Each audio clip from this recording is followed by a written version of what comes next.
Week 2 of our remote year adventure had begun, and we were slowly settling in and also learning a lot more about the history of that place, including everything that had happened before independence in the 50s and the impact that British rule had over the country for many centuries. Kuala Lumpur means muddy confluence and means the two rivers that meet each other in the center of the city, but also what you can feel everywhere is just the diversity of all the cultures that come into play in the city with Muslims, Christians, Buddhists, Hindus, everyone reaching each other's hands and trying to make everything happen. And by spending a day in the Muslim quarter and also having dinner there, we got more and more exposed to the very Muslim nature of this beautiful city of KL.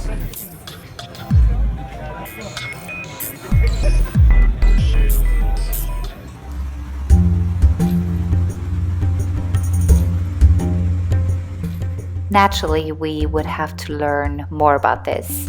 So my friend and I visited the National Mosque one morning that you could actually visit as a non-Muslim if you follow the dress code, which we did, which was actually kind of fun as well.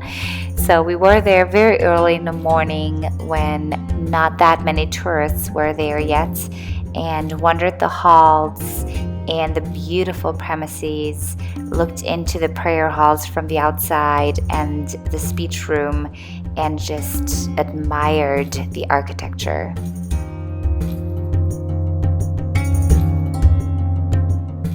Next up was the Islamic Arts Museum, which conveniently was located right across the street.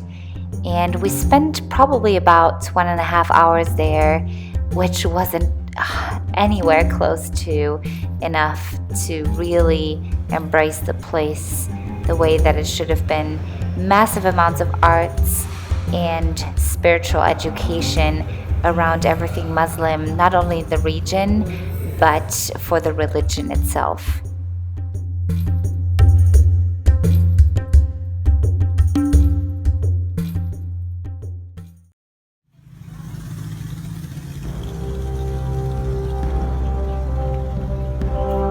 Although Hinduism is only about 8% of the population of Malaysia, we were exposed to a lot of it, probably because the Thaipusam procession was scheduled right in the week we arrived and was a massive happening, not only for the region or for Malaysia, but for a lot of Hindus traveling to Malaysia for exactly this occasion.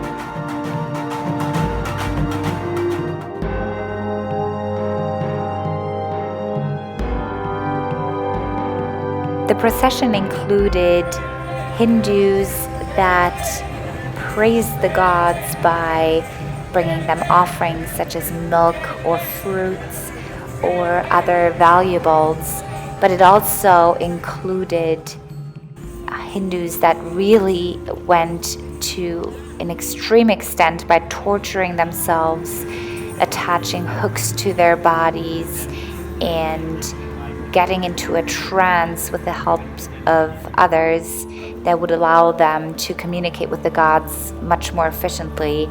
They would have to fast 40 days before that procession in order to allow the body to not bleed when the hooks were attached to their body. So incredibly impressive rituals that we were able to witness throughout this procession.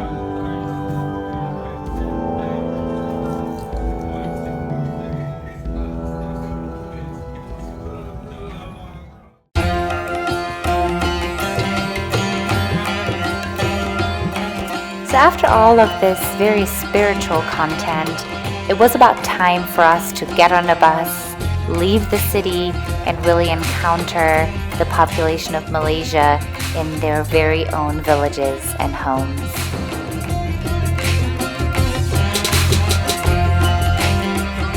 The first stop we made was at the home of a PhD, a professor for botany, who explained us a lot about the very unique plants and vegetation in Malaysia. We tested many different fruits. Some changed our perception. Some were actually almost like little children's toys, making little bubbles in the air. And others in the end happened to not only taste weird, but also serve as a makeup substitute. So all of us girls got new lip color and enjoyed that very much.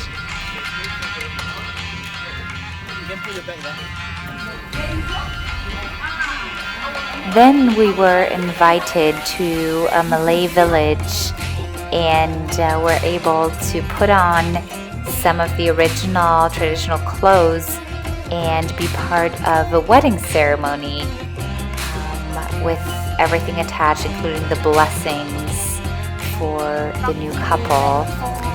It was in the vicinity of a rubber plantation, so we learned how rubber was extracted from rubber trees, and some of us were even able to try that out on their own and become rubber farmers while watching the kids in the local population play a very unique game that was very close to soccer, maybe a combination of soccer and volleyball, but was fascinating and very athletic to watch.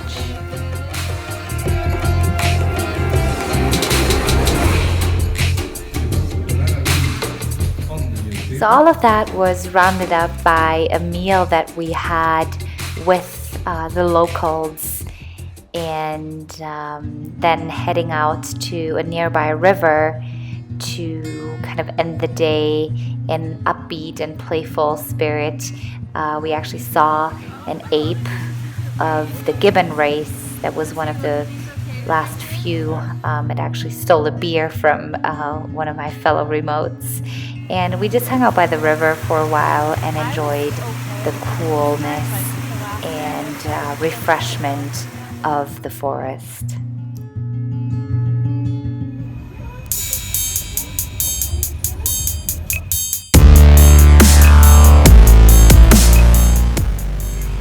With all of the sightseeing, one shouldn't forget that we weren't there for vacation. We actually needed to make this place our home. And I did find a running route that does involve certain sites, but is also part of a very nice park close to our apartment complex that is a very welcoming chance to get your morning workout in. The next great thing that we found was a rooftop pool at the Regalia, which is a hotel that was close by, that we used a lot to just decompress. If you did get a room there, you could use their infinity pool, and we split room rates a lot to just be able to enjoy the magnificent views from up there over the city and enjoy poolside time.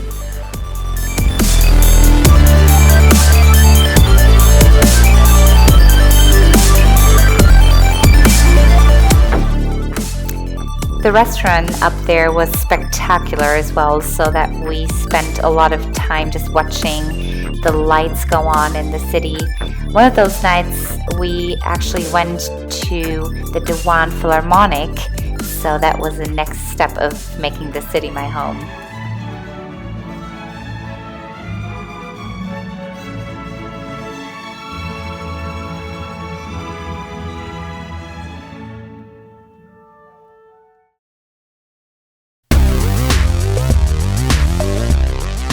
Another true highlight of this week was the ladies' night that we had, which was fully in line with making this place our new home. We had a lot of great food and many bottles of wine, amazing conversations, and many, many laughs and new inside jokes. And this is certainly something that I hope will happen very often over the course of this next year, because it didn't really take this night, but it made it much more obvious for all of us again what a bunch of amazing ladies we are on this program.